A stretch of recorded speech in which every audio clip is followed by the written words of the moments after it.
I sat frozen in my chair, every eye in the boardroom fixed on me like I was some outdated server they'd finally decided to decommission. Across the glossy mahogany table, Xavier Blackwood, barely 45, leaned back with the casual arrogance of a man who thought disruption meant firing anyone over 50. Next to him sat Aurora, his 24-year-old daughter, fresh MBA still warm in her hands, already wearing the company badge that used to hang from my neck. Xavier's voice cut through the silence like a blade. "You're finished here, Alexander." 25 years is long enough. The words hit deeper than I'd expected. No acknowledgement of the decades I had poured into this place. No mention of the sleepless nights, the holidays sacrificed, the countless crises I had carried on my shoulders. Just a cold dismissal, as if 25 years of loyalty could be erased in a single sentence. I thought of the text I'd sent my son Jake 2 days earlier. "Can't make it to your graduation ceremony this weekend. The company needs me for this deployment." He had written back, "It's okay, Dad, I understand." I had canceled that trip so I could finalize a system rollout that made this firm millions. And now here I was, discarded in front of strangers and a smug girl who had never fought through a single midnight network collapse. Xavier leaned back in his chair, his suit immaculate, his tone rehearsed. "You'll sign your separation papers now. HR will process the exit. This will be clean." His eyes didn't hold regret, just arrogance. The satisfaction of a man who thought he had won. I glanced at the folder he slid toward me. The weight of the papers heavier than it should have been. It wasn't just a contract. It was the eraser of my name, my legacy, my 25 years of building the invisible threads that held this company together. Aurora tapped her nails on the table, impatient, as if my life's work was a minor inconvenience standing between her and her promotion photos. Around the room, no one spoke. No one thanked me. No one defended me. With a hand that didn't tremble, I picked up the pen. Xavier mistook my silence for defeat.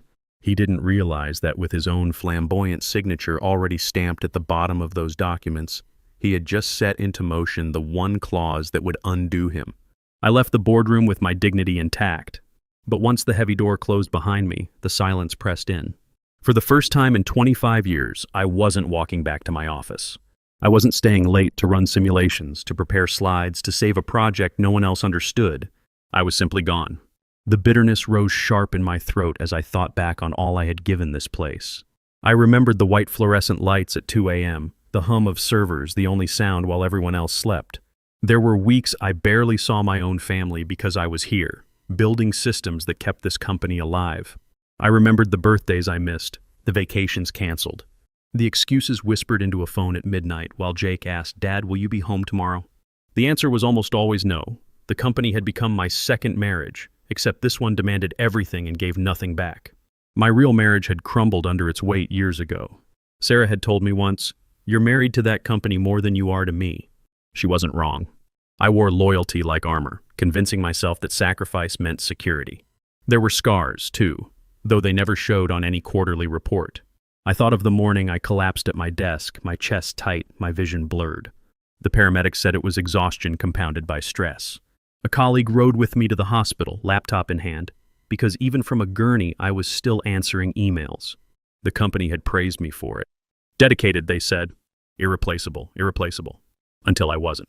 I closed my eyes and remembered the worst scare of all, the night we almost lost everything. One shipment delay in Taiwan triggered a cascade of failures across 3 continents. For 48 hours, I lived on coffee and sheer willpower, pulling strings, making calls, begging old favors until the network held together by threads finally stabilized. It was that crisis years ago that changed me. In the aftermath, I realized something chilling. This empire stood on trust I had personally built, not on Xavier's charisma or boardroom bravado. And trust could vanish as quickly as it was given. That was the moment I insisted on adding a clause buried deep in the licensing agreements. If the original architect was ever removed without cause, all operational rights reverted back to me. The board signed it without question, desperate to lock in my loyalty. They never even read the fine print. It was my safety net, hidden beneath layers of legal jargon. I hadn't thought I would ever need it. I believed loyalty would be enough. Now, walking away with bitterness cutting through every breath, I realized that clause wasn't just a footnote in a contract. It was my lifeline. And Xavier, in his arrogance, had just handed me the leverage I never thought I would use. The whispers started almost immediately after I left the boardroom. I hadn't even cleared out my desk before the gossip began to snake its way through the corridors. Nepotism, they muttered in hushed tones by the coffee machines. The CEO's daughter. Can you believe it? I caught fragments as I walked past clusters of employees pretending not to stare. Some were sympathetic, but most were wary. No one wanted to be next. And then there was Aurora, the new face of Vertec.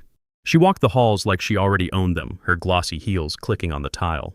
I watched her from a distance, still lingering around the office in those last hours, tying up loose ends. She entered her first strategy meeting with Xavier trailing behind her like a proud father. But when she opened her mouth, the mask slipped. She used technical terms out of context, confusing cloud redundancy with server mirroring, and at one point suggested uploading patents to the blockchain to protect them. The room fell into an awkward silence. Senior engineers shifted in their seats, glancing at each other with disbelief. I felt my fists tighten under the table. 25 years of precise language, of hard-earned credibility, and here was a child playing executive, speaking in buzzwords she barely understood. My face betrayed nothing, but inside the anger coiled tighter. Later that day, her Instagram post circulated among employees, a selfie in the executive suite captioned, "Work hard, play harder. Running billion-dollar projects before 25. Number tech leadership. Number innovation.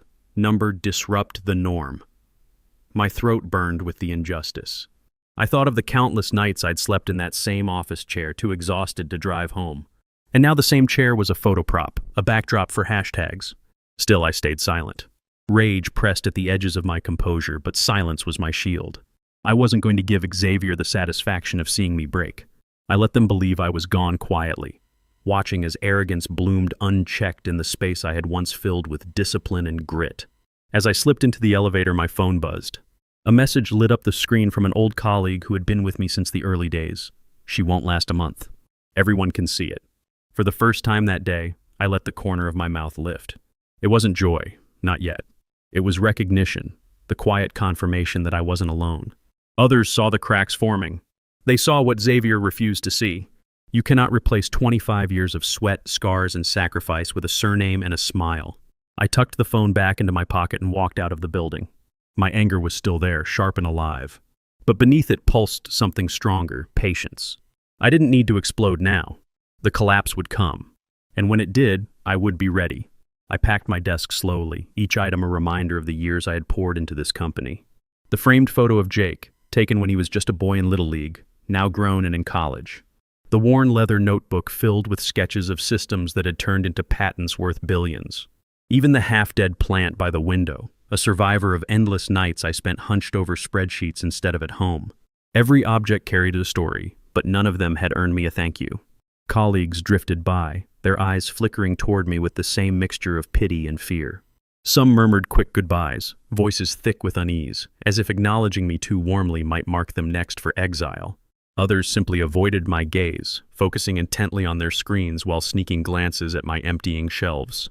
It was the look people give at funerals, the uneasy relief that it isn't them in the casket. I offered them a small, practiced smile, a calm mask that hid the storm beneath. Let them think I was broken, defeated, resigned. In truth, I felt steadier than I had in years. Because while Xavier and Aurora strutted around with their borrowed confidence, I knew the truth. The company's lifeline still ran through me. The supply chain, the 17 international partners, the intricate agreements that bound them together, those threads were mine, and no smirk or signature could erase that. As I closed the final drawer, I slid my badge into my pocket. It was just a piece of plastic, yet it had opened doors others couldn't even see. I traced the edges with my thumb, thinking of how many nights it had beeped green at 2 a.m. while I rushed in to save a failing launch. Today would be the last time it passed through the scanner. Or so they believed. Walking through the open office, I felt the weight of eyes on my back. To them, I was a ghost already. But ghosts have power, don't they? Silent, unseen, yet capable of freezing the blood of those who thought themselves untouchable. I reached the lobby and pressed my badge against the scanner.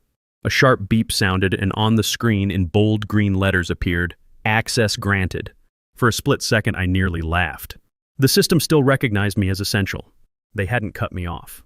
Xavier, in his arrogance, hadn't even bothered to confirm that the foundations he so carelessly discarded were actually gone. I stepped out into the sunlight, the doors sliding closed behind me. To anyone watching, I was just another fired employee leaving with his box of belongings. But inside, calm as a blade hidden in velvet, I carried the quiet certainty that the story wasn't over. The morning after my exit, I woke earlier than usual, the habit of decades refusing to release me. For the first time in years, there was no commute, no stack of reports waiting on my desk. Instead, I poured a cup of coffee and sat by the window, the city stirring to life below me. I should have felt empty. Instead, I felt a sharp, electric anticipation humming beneath my skin. At exactly 9 a.m., the first crack appeared. A partner in Germany halted a critical shipment of specialized processors. The message was blunt, clinical, and unmistakable. License inactive. Original architect required. I could picture the scene unfolding inside the executive wing without being there. Xavier would be pacing, face flushed with anger, barking orders at assistants who had no answers. Aurora would be scrolling frantically through old files, cheeks burning as she tried to mask her confusion. The arrogance of yesterday's smirk would dissolve the moment she realized the system wasn't impressed by her hashtags. For me, it was a moment of pure, quiet satisfaction. Not gloating, not revenge, just the validation of a truth I had always known. They could take my office, my badge, my title. But the lifelines of this company were tied to me and me alone. By mid-morning, the whispers had already spread through the building. Former colleagues texted me fragments of hallway chatter. They're saying without Alexander, no one knows what to do. Aurora just froze in the meeting. She couldn't explain the protocols. The pitying glances that had followed me out yesterday had shifted into something else entirely, doubt in the new regime. And then, as if fate itself wanted to stoke the fire, an email pinged in my inbox. It was from a logistics coordinator in Singapore, mistakenly CCing me on a chain meant for Xavier. The subject line made my lips curve into a slow smile. Escalation. Supply chain collapse risk. I scrolled through the thread, each line confirming what I already knew. Delays cascading from Germany, Singapore hesitating to move shipments without validation, Canada requesting immediate clarification. The entire network I had stitched together, relationship by relationship, was tightening like a net, and Xavier had no idea how to loosen it. I leaned back in my chair, sipping my coffee, the bitterness softened by satisfaction. Yesterday they had looked at me like a relic, disposable and outdated. Today, less than 24 hours later, the company was already unraveling in my absence. No one on the outside knew yet. To the public, Vertex still looked stable, gleaming, unstoppable. But I could feel it. The ground shifting, the cracks widening. And with every passing hour, the weight of silence pressed heavier on Xavier's shoulders. I closed the email and set my cup down gently, savoring the moment. They thought I was gone. In truth, I had never been more present. By the following morning, the ripples had become waves. Germany's refusal had been the first crack, but now the entire foundation was shaking. Singapore froze all logistics clearance, citing the same condition, license inactive. Original architect required. Within hours, Canada followed suit, canceling a scheduled shipment worth millions. And one by one, 17 international partners, the arteries of Vertex empire, sent nearly identical responses. The message was unmistakable. Without me, nothing moved. Inside the building, chaos reigned. Reports later filtered back to me. Assistants sprinting down hallways, phones ringing without pause, meetings stretching late into the night with no progress. The arrogance that had filled the boardroom the day I was dismissed had evaporated, replaced with panic. Yet Xavier still clung to his delusion of control, his voice echoing through conference rooms as he demanded results that no one could deliver. And then came the false hope. In the middle of a particularly frantic morning, Aurora stood up in front of the executive team with a polished slide deck. She spoke with the practiced enthusiasm of someone who had never weathered a true crisis. "We've identified the problem," she declared, flashing a smile meant for cameras, though no cameras were present. "It's a technical glitch in the contract database. Our legal team is confident we can override it. We'll have operations back online within hours." For a brief moment, the illusion worked. The board members clapped hesitantly, desperate for something, anything that sounded like control. The stock price even ticked upward that afternoon, a fragile heartbeat suggesting recovery. Xavier allowed himself a smirk, leaning back in his chair as though the nightmare had been nothing more than a passing storm. But storms don't vanish when someone declares them over.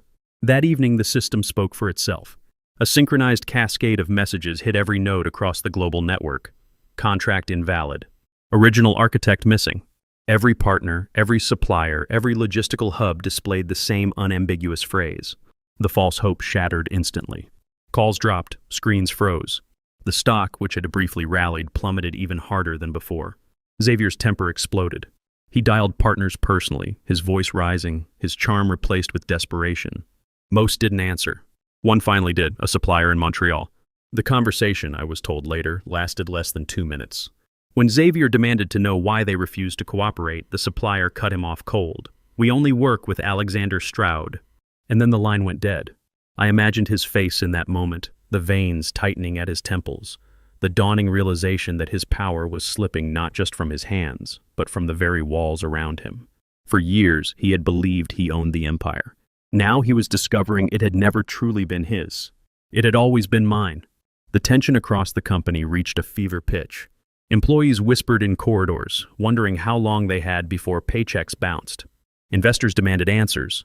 And in the middle of it all, I remained quiet, watching from the outside. The collapse wasn't complete yet, but the cracks were now canyons, and Xavier was standing on a ledge that would soon give way. The boardroom at Vertec was in flames, though not literally. Xavier had called an emergency meeting at dawn, dragging in exhausted executives with dark circles under their eyes.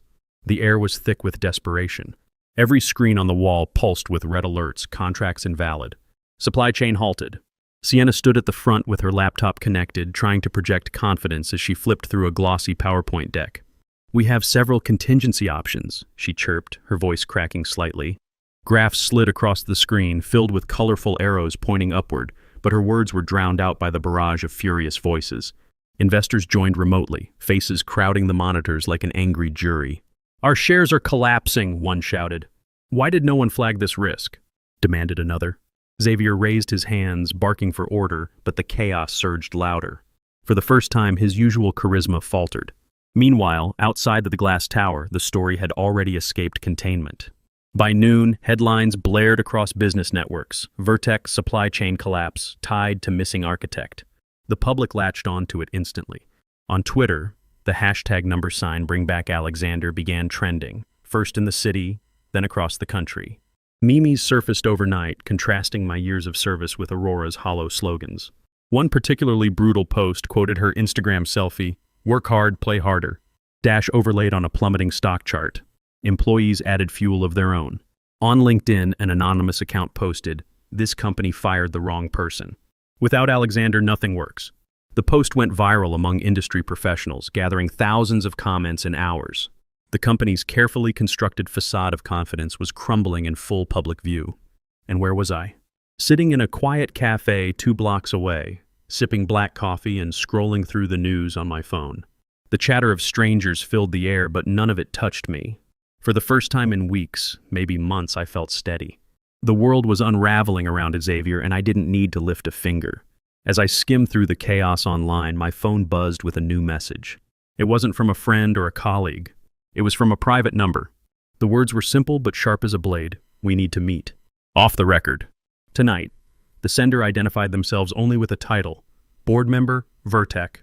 I leaned back in my chair, letting the phone rest on the table. So the board was already looking for lifeboats. The irony was exquisite. They had allowed Xavier to discard me without a second thought. And now, not even a week later, they were reaching out in secret, hoping the man they had dismissed could save them. I stirred my coffee slowly, calm as the eye of the storm. Let Xavier and Aurora scramble. Let the public tear their reputation apart. I had all the time in the world. The boardroom was silent except for the faint hum of the projector. All eyes were fixed on the screen where a single document filled the wall in stark black and white. It was the dismissal agreement Xavier had so triumphantly pushed across the table to me days earlier. The header glowed under the projector light, and at the bottom, in bold ink, sat his unmistakable signature. The company's lead counsel cleared his throat, voice tight with discomfort. "As you can see, Clause 17 was triggered upon Mr. Stroud's dismissal. It explicitly states that if the original architect is removed without cause, all rights tied to the associated patents automatically revert to him." For a long moment, no one spoke. The weight of the revelation pressed against the glass walls, suffocating. Marcus sat frozen, his jaw slack, eyes darting from the document to the lawyer as if sheer will could erase the words. Then the eruption came. He slammed his hand on the table, face blotched crimson. "This is absurd!" "I'll sue him. I'll tie him up in court until he crawls back begging." His voice cracked under the strain, the fury tinged with desperation. The counsel didn't flinch. His voice remained calm, clinical, merciless. "With respect, you have no grounds. The clause is airtight. You signed it yourself. There is no path forward in litigation. You'd lose instantly." The board members shifted in their seats, the air heavy with disgust. The veneer of Xavier's authority was dissolving in real time. One director leaned forward, eyes cold. So let me understand this. You fired the one person holding our supply chain together, and in doing so, you handed her ownership of 42 patents worth over $1 billion? Xavier opened his mouth, but no words came. His arrogance, once unshakable, had turned to ash. He looked like a man staring into a mirror for the first time and seeing his own ruin staring back. Around the table, whispers spread like sparks catching dry leaves. Investor faces glared from the screens, fury laced with disbelief. One muttered, "We've been destroyed by his ego." Another, more blunt, "He's finished." Xavier tried again, his voice hoarse. This can be renegotiated. We can buy him out. But the lead counsel cut him off. Number. He holds the rights legally, absolutely, and irrevocably. You signed the document, Mr. Blackwood. It's binding. The final blow came not from the lawyer, but from within his own ranks. A board member, one of his longest allies, leaned back in his chair and let out a humorless laugh. Then, in a tone as sharp as glass, he delivered the verdict. You didn't just sign his severance, he said coldly. You signed your own death warrant. The silence that followed was absolute. Xavier sat hollow-eyed, the reality finally crushing him. For the first time, the empire he thought he controlled had slipped entirely from his grasp. The storm inside Vertec could no longer be contained within boardroom walls. By dawn the next day, it spilled into every headline, every business channel, every news ticker that scrolled across television screens. Vertec in crisis, $1.1 billion patents transferred. CEO's fatal mistake costs company its future. The story spread like wildfire, igniting outrage and fascination in equal measure. Xavier, once the darling of business magazines, could no longer walk from his chauffeur car to the front doors without being swarmed. Cameras flashed, microphones shoved in his face, questions hurled like stones. He ducked his head, shielding his face with a briefcase, but the shutters caught him anyway. His polished composure gone, his features twisted with stress and fear. And Aurora, the girl who had grinned across from me on the day of my dismissal, flaunting her youth like a weapon, she vanished. No public appearances, no social media posts. Her once constant stream of curated photos went dark overnight. It was as if she had been erased as swiftly as she had been installed. Inside the company, the collapse was accelerating. HR offices were flooded with resignation letters. Some were typed in cold, others handwritten and scrolled in anger. I will not serve under failed leadership. This company betrayed its own architect. By the end of the week, entire departments were operating at half capacity. The exodus was a quiet protest, but one that spoke louder than any headline. Meanwhile, the public turned me into an unlikely symbol. One network replayed the security footage of me leaving the building with my box of belongings, calm, composed, silent. The anchor's voiceover called it the walk of quiet power. Viewers latched onto it, sharing the clip across platforms. Strangers I had never met wrote messages of solidarity. This is what dignity looks like. They underestimated the wrong man. For Xavier, the humiliation only deepened. At a hastily arranged press conference, sweat beaded his temples as he tried to deflect responsibility. Reporters shouted over one another, their voices rising like a storm. Then came the question that broke whatever illusion of control he had left. Mr. Blackwood, one journalist barked, are you aware that the $1.1 billion portfolio of patents now belongs entirely to Alexander Stroud? The room fell into stunned silence. Cameras zoomed in as Xavier froze, his lips parting, but no words emerging. He glanced toward his counsel, but the man sat stiff and silent, unwilling to rescue him. The silence stretched, heavy and damning, until the shouts began again, louder, more relentless than before. That clip replayed on every news channel by nightfall. Over and over, the public watched the once untouchable CEO silenced by the weight of his own failure. His empire, his image, his power, it was all unraveling under the harsh light of cameras. While I, the man he had discarded, stood taller in absence than he ever had in presence. The papers came through on a Monday morning, crisp and final. My name, Alexander Stroud, was now officially listed as the sole owner of 42 patents valued at $1.1 billion. No loopholes, no conditions, no one else's fingerprints but mine. For the first time in 25 years, my work was not tethered to someone else's ambition. It was mine to shape, mine to protect. I didn't return to Vertec. I had no reason to. Instead, I chose my allies carefully. The partners who had stood by me through sleepless nights and near disasters were the first calls I made. They answered with relief in their voices, eager to re-establish ties, this time on terms of mutual respect. Within weeks, I opened a modest but bright office downtown, walls still bare but air alive with possibility. It wasn't about grandeur. It was about freedom. On my desk sat a small wooden plaque, freshly engraved, Chief Architect Alexander Stroud. The title was more than recognition. It was a declaration that I had survived betrayal and reclaimed my worth. As I placed it in the center of the desk, my hand brushed against the old watch strapped to my wrist. It had been a gift from Xavier when I first joined, back when promises of loyalty still felt unbreakable. I unclasped it slowly, laid it beside the plaque, and left it there, a relic of a past I no longer carried. The twist came quietly, like opportunity often does. An international conglomerate approached me with an offer to serve as a global advisor, overseeing innovation strategies across multiple industries. It was a position higher than anything I had ever imagined, a role that carried influence far beyond the narrow walls I had once been confined to. I accepted, not for power, but for the chance to ensure that no one else would ever be erased the way I had been. By Friday, Xavier was forced to resign. His empire collapsed under the weight of his arrogance, while mine was just beginning to rise. Jake visited that weekend, bringing his girlfriend to meet his dad. We talked about his plans after graduation, about the startup idea he'd been developing. I listened, really listened, without checking my phone once. "You seem different, Dad," he said as they were leaving. "Like you're actually here." I finally learned this difference between building something for someone else and building something for yourself, I told him. The security footage still plays sometimes on business programs that walk through the lobby carrying my box of belongings while an empire crumbled behind me. But now I see it differently. I wasn't walking away in defeat. I was walking toward something better, something mine. Sometimes justice doesn't roar. It whispers. It comes in steady steps, in quiet exits, and in the calm certainty of truth revealed. The gray wolves of the tech world know something the young alphas forget. Experience isn't obsolete. It's irreplaceable. And when you try to replace the irreplaceable, the architecture collapses, not despite the foundation, but because of it. Xavier learned that lesson too late. I learned it just in time. If this story resonates with you, share your thoughts below. Don't forget to like, comment, and subscribe, because stories of resilience and justice deserve to be heard. The gray wolves are listening.